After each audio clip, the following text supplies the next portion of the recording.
Bonjour à tous, bienvenue dans Direct Santé, votre émission dédiée à la santé et au bien-être de toute la famille. Tous les jours, dans cette émission, nous parlons de traitements et aussi de gestes nécessaires pour préserver une bonne hygiène de vie.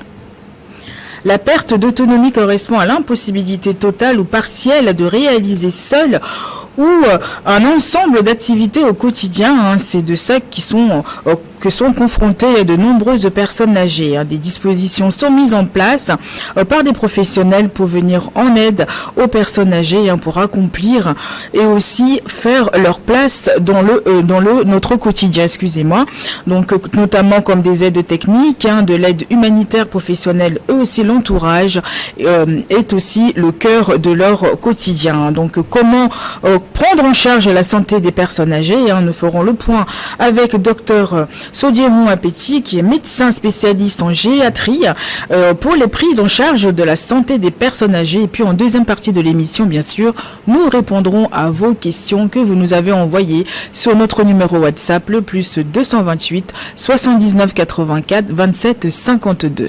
Accompagné de Dr Sodierou Apeti, c'est ça, il se moque de moi. Donc pour va nous parler un petit peu de ces prises en charge-là, comment venir en aide à ces personnes âgées. Donc voilà, nous sommes là aujourd'hui pour ça. Bonjour docteur, comment ça va? Bonjour Massa, je vais très bien et merci pour l'invitation. Je vous en prie, on est là pour de bonnes causes. Ah bien sûr, évidemment, comme moi je le dis souvent, il y a un Pateba qui disait qu'en Afrique, lorsqu'un vieillard meurt, c'est une bibliothèque qui est partie. Donc je me dis généralement que pour réécrire notre vraie histoire qui a été frelatée, il faut que ces personnes âgées soient en bonne santé pour qu'on refasse une vraie étude, écouter les bonnes informations et reconstruire notre humanité. Exactement. Et surtout les personnes âgées font partie de notre quotidien, font partie de notre vie surtout. Et puis il y en a qui sont laissés... qui sont délaissés, il y en a qui ont du mal aussi à s'occuper d'eux-mêmes. Donc comment on fait tout ça? Mais c'est votre métier, vous allez nous en parler tout de suite. Donc le métier de gériatre, qu'est-ce que c'est exactement, docteur? Merci pour la bonne question. Le métier de gériatre, c'est la spécialité de la médecine qui s'occupe de la prise en charge médicale des personnes âgées, tout comme la pédiatrie s'occupe de la prise en charge médicale des enfants. Disons, les deux sont aux antipodes. Il faut distinguer ça en même temps de ce qu'on appelle la gérontologie, qui est la science qui étudie en gros les personnes âgées dans toutes leurs variétés, que ce soit sur le plan socio-économique, biomédical, médical, tout ça, mais c'est comme la psychologie par rapport à la psychiatrie. Donc ce qu'on appelle un gérontologue n'est pas un gériatre. D'accord. Et c'est quoi la différence entre les deux? La différence, c'est que le gériatre, c'est un médecin qui se spécialise pour prendre en charge la santé de la personne âgée. Mais la gérontologie, on peut dire aussi c'est une spécialité qui se fait souvent dans les sciences sociales, qui permet d'appréhender les différents problèmes de la personne âgée sans forcément entrer dans la prise en charge. Les deux vont ensemble? On peut être à la fois gériatre et gérontologue. Okay. Mais c'est un médecin qui peut être gériatre. Mais tout le monde, y compris un historien, un sociologue, tout ça peut être également des gérontologues. Parce qu'il y a la gérontologie sociale, tout ça là. Et justement, à partir de quel âge considère-t-on qu'on est âgé? Bon, sur le plan chronologique, on dit généralement qu'on est un sujet âgé à partir de 60 ans. C'est-à-dire c'est généralement l'âge de départ à la retraite. Et parfois on ramène ça jusqu'à 65 ans. On va voir, beaucoup de collègues vont voir dans la littérature certaines définitions que moi je n'aime pas trop, qu'en Afrique, comme les gens me connaissent pour ça, et comme on ne mange pas bien, on a ramené notre âge autour de 50 ans. Moi, je dis, il faut arrêter ça parce que je vois plein de personnes âgées qui ont 100 ans, qui ont 110 ans, qui ont 90 ans, qui dansent encore quand on va au village pendant les fêtes. Donc, il faut qu'on arrête de se faire porter des habits que les gens ont cousus sans savoir véritablement qui nous sommes. Moi, je m'amuse à dire que quand je vois une vieille de 60 ans en Europe et une vieille de 60 ans au Togo, quand on place les deux côte à côte, si vous êtes sérieux, vous allez voir que la personne du Togo est plus jeune. Cela est dû même déjà à la mélanine qui empêche notre peau de vite fabriquer les rides. Donc cette définition, moi je n'aime pas trop, mais vous allez voir des études dans lesquelles beaucoup de médecins africains prêtent à ce jeu en ramenant la définition de la personne âgée à 50 ans. Moi je m'amuse toujours à dire aux gens qu'il faut que nous-mêmes définissons nos concepts. Déjà, si on suppose que on dit 50 ans pour des gens, il faut se demander si ces gens ont des actes de naissance, s'ils n'en ont pas, on peut corriger l'âge à partir de 16 enfants. à partir des événements qui se sont passés. Parce qu'il y a arrivé un moment donné où nous qui avons amené à l'humanité ce qu'on appelle l'écriture, tout ça a été décimé. Et on pense que nous, on a une tradition orale. C'est parce qu'on a pris cette écriture qui a fait que peut-être d'autres n'ont plus les papiers qu'il faut. Sinon, l'écriture étant née en Afrique, c'est les Africains qui définissaient tout ce qui concerne la personne âgée. Je profite en même temps pour parler de celui qui a été le sage, qui a écrit premièrement les premiers tests sur la protection des personnes âgées, et qui s'appelle Ptahotep, qui était un vigie en Égypte antique, qui a écrit un gros test pour la protection des personnes âgées. C'est tout ça qui fait que quand on voit dans l'humanité, c'est en Afrique que la personne âgée est mieux entourée. Seulement, tous ces documents ont été volés. Si vous voulez lire ça, vous allez trouver ça plutôt là où vous ne pouvez pas trouver. Malheureusement, c'est comme ça. Moi, je peux dire que le premier gériatre que je connais s'appelle Ptahotep. Il y a environ 2500 ans. Ok. Bah justement, c'est vrai que c'est souvent dans les villages, j'en ai vu une dame de 103 ans, mais elle était en forme. Elle était en forme, mais plus en forme que nous. Donc je me suis dit, mais waouh, c'est bien tata, mais comment vous faites quoi? Parce que c'est vrai qu'ils sont. Est-ce que c'est par rapport à l'environnement? C'est par rapport à quoi? Bon, moi, la plupart des gens avec qui je discute, que ce soit les médecins, pour moi, je leur dis que la meilleure façon de préserver sa santé, c'est de manger comme on mangeait au village. Oui. Aujourd'hui, on pense que dès que le Créateur a fait que de telle sorte que tu es un peu sorti du petit trou, il faut faire ses assises dans les grands restaurants, manger tout ce qu'on appelle fast food. C'est des choses comme ça, on bouffe. Après, on inonde ça de beaucoup de sucreries, d'alcool, tout ça, alors que les gens qui sont au village mangent de manière simple et saine. C'est pourquoi la définition, là, je l'ai rejetée, parce que je sais que la dame qui est au village a peut-être dans son champ un oranger, oui. Elle a un bananier, elle a plein de choses. Elle a ses poules, ses coqs. Donc quand elle veut manger, elle mange de manière naturelle.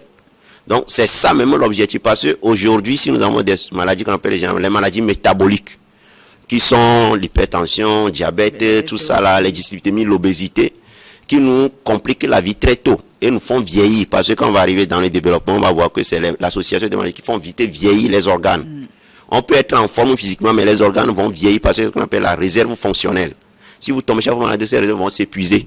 Donc ces gens qui sont au village mangent de manière naturelle, respirent l'air naturel. Tout ce qu'ils font, c'est naturel. Même pour se doucher, ils ne se douchent pas avec des choses compliquées. C'est une dame qui prend peut-être les savons locaux pour se doucher. C'est ça qui explique, comme on a dit, il suffit d'aller au village pour voir comment les gens la vivent. Faire des études et non lire les documents que d'autres ont écrits sur nous. Parce que ma grand-mère qui est encore là, qui a environ 100 ans, mais quand moi je vais tel qu'elle parle, mais tu n'attends même pas ce qu'on appelle elle oublie, il n'y a pas ça.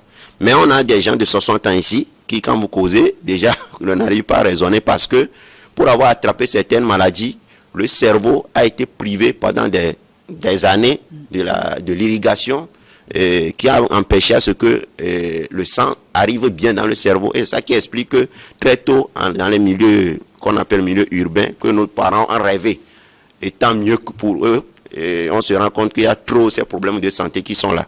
Donc moi je conseille aux gens de manger plus naturel, en s'approchant de ces gens pour savoir leur secret. Quand on est en ville, on se dit bon, on a tout ce qu'il faut, et puis voilà, on se goinfre, et puis on en abuse aussi.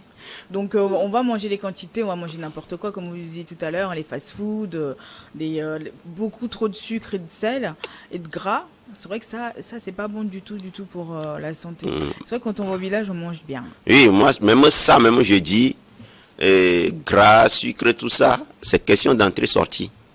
Si vous êtes en ville et vous mangez même gras, je ne parle pas de ces gras-là qui sont dans les fast-foods, et que vous dépensez ça, ça va sortir. Oui. Le vrai problème, c'est qu'on est dans un milieu où on mange très gras, très sucré, et on ne dépense pas. Quand on va arriver au niveau de la prise en charge, vous allez voir la position par rapport à ces démarches aussi qui créent d'autres problèmes chez les personnes âgées. Parce qu'ils sont privés de bien manger sous prétexte que s'ils mangent, ils vont grossir, ils vont faire tant. Alors qu'en fait, en gériatrie, on préfère que la personne soit en forme, même si la personne va prendre du poids, que de maigrir. C'est ça. C'est ça. Mais justement, comment faites-vous pour venir en aide à ces personnes âgées-là, pour sensibiliser la population à venir en aide à ces personnes âgées-là, au lieu d'en avoir peur? Véritablement, le vrai problème, c'est que, comme on le dit, à un moment donné, notre occidentalisation, je le dis souvent, a fait que on a l'impression que nos parents qui sont au village, qui se sont évertués, qui nous ont même bénis. Parce que votre grand-mère, votre grand-père, ils vous ont bénis, ils nous ont donné même des noms qui nous ont suivis aujourd'hui. Parce qu'il y a des parents qui vont dire, bon, l'enfant que vous avez mis au monde là, je l'appelle Apoto. L'enfant que vous avez mis au monde là, je l'appelle Tito, je l'appelle Gato, tout ça là. Paradoxalement, quand on vient en ville, on est tombé dans un monde où on organise tout de telle sorte qu'on nous empêche d'aller au village. Parce que psychologiquement, on pense que, bon, comme je viens d'acheter une moto, je vais au village, il y a la vieille qui va m'ensorceler, il y a la tante, tout ça. Tout est faux. Puis moi, je vais au village. Je vais tous les jours au village. Le vrai problème, c'est qu'il faut que nous-mêmes, on se dise qu'on ne doit pas montrer de la main gauche d'où on vient. Comme je le dis souvent, si mon papa est sorcier, c'est pas à l'autre de me le dire. Si mon papa est sorcier et tu dis de ne pas aller le voir, comment mon papa peut être sorcier sans que moi je ne le suis? Donc c'est ça. Donc les gens ont peur d'être personnes âgées parce qu'on pense que, c'est des gens qui ne veulent pas mourir parce qu'ils ont échangé leur vie avec d'autres. C'est des bêtises comme ça, tu écoutes. Alors que, comme je l'ai dit au début, ce que Ampateba dit est clair. Quand vous avez une personne âgée dans votre famille, c'est une grande richesse. Une personne âgée qui n'a pas perdu l'autonomie, comme vous l'avez dit en introduction, qui a toutes ses capacités physiques et intellectuelles. Vous allez gesticuler devant des problèmes. La personne vous appelle, en 1-2 mots, l'affaire là est réglée. Donc c'est ça. Donc, au lieu d'avoir peur de l'inconnu, parce que moi je dis c'est la peur de l'inconnu en fait. Personne ne peut dire réellement que il a les preuves, elle a les preuves réelles que telle personne qui me fait peur fait ceci. Moi je leur dis souvent, supposons que les gens qui sont au village, les vieux, tuent les gens. Est-ce que tous les gens qui sont au village sont seulement des vieux? Ça c'est un. Est-ce qu'il n'y a pas des gens qui ne sont pas vieux qui sont au village? Ou bien est-ce que le village est vide? C'est ça. Donc nous quand on était plus jeunes, on était dans les villages et il y avait les vieux, tout ça. On voyait comment le village était structuré, bien organisé.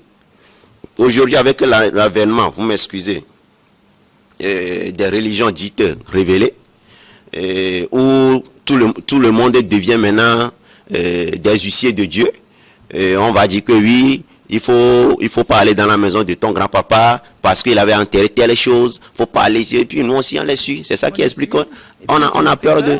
Et puis, malheureusement, c'est la triste réalité. Mais comme moi, je le dis, il faut que nous redescendions sur terre pour savoir, avant que je ne vienne à Lomé, est-ce que cette vieille, est-ce que ce vieux m'avait donné un bol de gari, m'avait donné 25 francs. Quand on va se poser ces questions, on va se dire, si ma maison est sale, c'est à moi d'aller laver. Ce n'est pas à l'autre de venir laver. C'est évident ça. Oui, parce que même en ville, hein, quand on voit une personne âgée qui a des problèmes de mémoire, donc qui sort de la maison, qui se reconnaît plus, qui sait plus où est-ce qu'elle se trouve, tout ça, mais il y a des gens dehors qui traitent de sorciers, ça sort d'où? Et puis surtout quand le pagne tombe et que la personne se retrouve nue, là c'est encore pire. Malheureusement c'est ça, parce que je vais donner un exemple banal. Moi j'aime manger gaou. Mais chaque fois que j'achète gaou, la plupart des gens, même des médecins, disent que je vais constater que c'est les vieilles qui préparent le gaou et que le gaou, souvent, on met la sorcellerie dedans. C'est déplorable parce que quand je les vois, ils me font pitié de dire des choses comme ça. Et le même gaou sera fabriqué par une vieille européenne, peut-être dans un grand restaurant. Il ne dira pas ça. Non. Il ne dira pas ça. Et on doit savoir que, comme je l'ai dit tout à l'heure, à un moment donné, compte tenu de la diminution de ce qu'on appelle les réserves fonctionnelles, que ce soit la capacité physique, la capacité mentale, certaines personnes ont besoin à un moment donné d'être accompagnées, d'être assistées. C'est ça. C'est ça qui peut faire que la personne, toutes les activités de la vie quotidienne, ce qu'on appelle préparer, aller à la douche, sortir, aller à la banque, tout ça là, peuvent être tout au moins ralentis et ont besoin d'être aidés.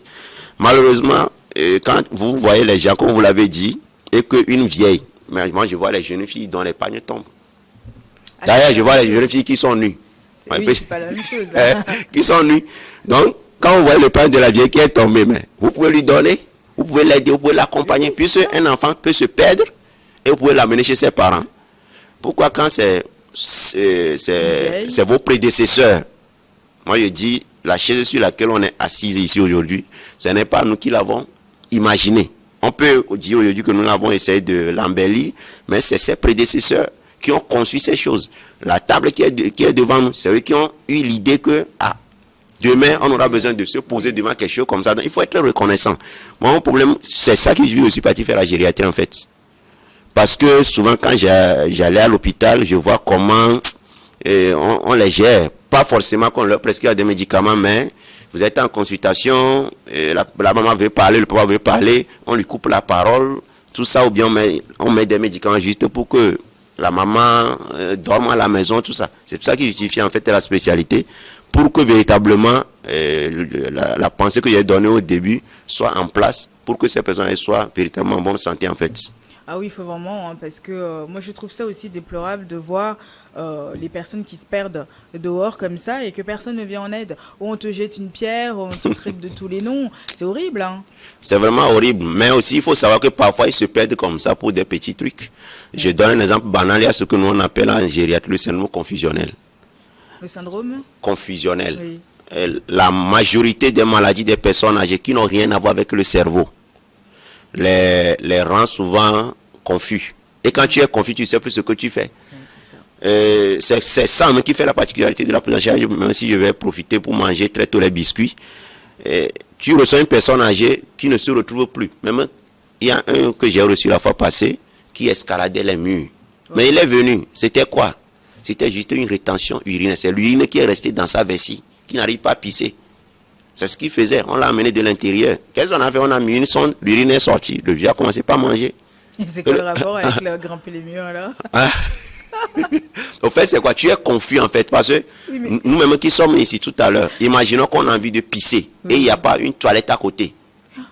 Comment on fait à gauche et à droite, tout ça? Lui, d'abord, il n'a pas assez d'autonomie. Donc, ça fait que tu ne sais même plus ce que tu fais. Lui, il cherche.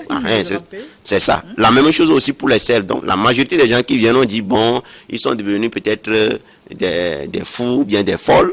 Généralement, c'est des petits trucs que tu fais. Même s'il y a d'autres choses derrière. Même s'il fait infection, il va se comporter comme une personne qui ne raisonne plus bien. Donc, c'est ça qui fait que quand vous avez une personne âgée qui ne se comporte pas bien, il y a ce que l'on appelle PK, pipi, caca. Ça, il faut chercher. Tant que vous n'avez pas cherché ça, tout ce que vous allez faire tout autour, vous pouvez passer à côté, même si vous allez tomber sur des diagnostics en fait. On va revenir sur ça, on revient juste après les informations. Restez avec nous.